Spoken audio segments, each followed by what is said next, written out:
Good morning, viewers. This is SP Sharma from Daffodil Academy, Fatehpur, Rajasthan. Today we have three young students with us. We'll have a small discussion about landforms and natural resources. And specifically, we are going to focus on the mountain ranges. And let's know more about that. Over to the students. Okay, so good morning, sir. This is Alvira Khan. I'm a student of class 9th in Daffodil Academy School. Good morning, sir. I am Garvita Sharma, a student of class 9th in Daffodil Academy. Good morning, sir. I am Abdullah Khokar from class 9th in Daffodil Academy. Very good. Thank you for your introduction. Now, I'd like to know what do you know about natural landforms, natural resources? Could you please tell me something about it? Sir, natural resources are God-given gifts to us. They are anything that we can find in nature.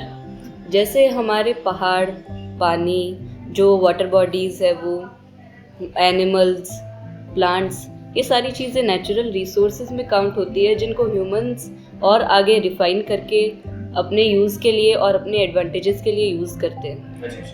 So, do you think natural resources are only meant for, meant to be used by the human beings, or will it be used by other living beings like animals, wild animals, and all that? Do you think so? Animals also use natural resources because it is a part of nature and we cannot deny their right on it. जैसे कि plants है वो sunlight लेते हैं. Sunlight भी एक natural resource है, तो उनका पूरा राइट है कि वो सनलाइट यूज़ करें. एनिमल्स है, उनका भी पूरा राइट है कि वो आसपास के उनके जो प्लांट्स है, अगर हर्बीवोर्स प्लांट्स है तो वो कर सकते हैं यूज़ उनको. Very good. So, Alvira, now I come to you. Can you tell me something about the mountain ranges that are present in India? Yes, sir. So, first of all, what are mountains? So, mountains are just simply a highest part on the earth, and it is usually have a steep slope and a peak.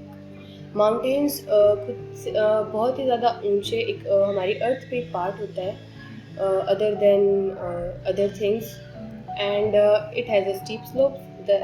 I tell you.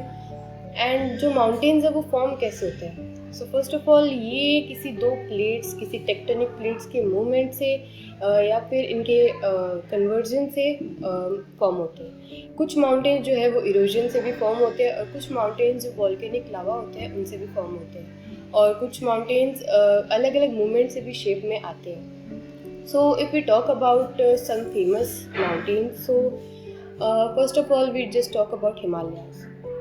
तो जो Himalayas हैं वो वैसे तो सबसे ज़्यादा largest range मानी जाती है, जो कि 40 to 50 मिलियन ईयर्स पुरानी है. ये हमारे इंडियन प्लेट और यूरेशियन प्लेट के आपस में मूवमेंट और कन्वर्जन की वजह से फॉर्म हुई थी, एंड ये एशियन रीजन के अंदर पाई जाती हैं. एंड यहाँ पर बहुत सी धार्मिक कल्चरल रीजन्स भी पाए जाते हैं यहाँ पर. And if we talk about that, Himalayas has three parts in it, which is Himadri, Himachal and Shivaliks. Himadri is the innermost range, and Himachals are the mid-range, and Shivaliks are the lowermost, outermost range. So if we talk about, then there are many hills like Alps in Europe. So it माना जाता है कि ये सबसे ज़्यादा मतलब सबसे most famous range है यूरोप की, एंड ये 8 कंट्रीज़ को पास करके निकलती है, like France, Switzerland, Monaco, Australia and some other countries. If we talk about Aravalli, so Aravalli most oldest range मानी जाती है रेंज, एंड ये इंडिया के कुछ पार्ट्स के अंदर पाई जाती हैं, like it starts from Delhi to Haryana, Haryana to Rajasthan, and Rajasthan to Gujarat's Ahmedabad. And it is 2.5 billion years old. And ये जो है इसका जो हाईएस्ट पीक है वो गुरु शिखर के अंदर माउंट आबू है, and which height is 1722 metre. एंड अरावली जो है उसने हम राजस्थान को भी बहुत से फ़ायदे दिए हैं, जैसे कि राजस्थान को अरावली ने 2 पार्ट्स में डिवाइड कर रखा है, एक east part and west part. East fertile lands के अंदर और वेस्ट डेजर्ट साइड को अलग कर रखा है। जो अरावली रेंजेस हैं उन्होंने थार डेजर्ट को स्प्रेड होने से भी रोक रखा है। अरावली रेंजेस के बारे में जैसे कि यहाँ पे पुराने समय के अंदर ब्रिटिश रूल के अंदर बहुत सी यहाँ पे माइनिंग भी की गई थी, कॉपर, जिंक एंड मार्बल की लार्ज स्केल पे माइनिंग हुई थी, जिससे एनवायरनमेंट को तो बहुत नुकसान हुआ था, बट इकोनॉमिक ग्रोथ बहुत ही ज़्यादा हुई थी और इकोनॉमिक ग्रोथ में बहुत ही ज़्यादा हेल्प हुई थी। तो एज अ रिज़ल्ट कि अरावली ने हमें बहुत ही ज़्यादा फ़ायदे दिए हैं एंड ये थार डेजर्ट को स्प्रेड होने से रोकती है, पॉल्यूशन कम करती है एंड यहाँ पर हमारे शेखावाटी रीजन के अंदर ये कुछ क्षेत्रों के अंदर इसकी एग्जिस्टेंस है, कुछ प्लेसेस के अंदर, जैसे कि नीम का थाना, उदयपुर वाटी, दातारामगढ़ एंड चूरू के कुछ प्लेसेस के अंदर भी इसकी एग्जिस्टेंस है। ये 120 to 150 मीटर इसकी एग्जिस्टेंस पाई गई है लेंथ के अंदर। And how these were formed, Aravalli form कैसे हुई थी?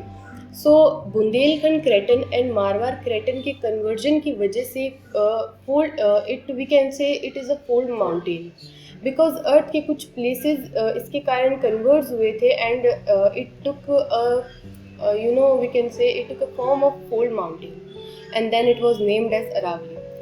What is the mean of its name? So the mean of the name Aravali is a line of peaks, चोटियों की रेखा. सो ये शेखावाटी के अंदर भी कुछ रीजन्स तक आती है, लाइक चूरू के कुछ क्षेत्रों में भी आती है and that's it which I know about.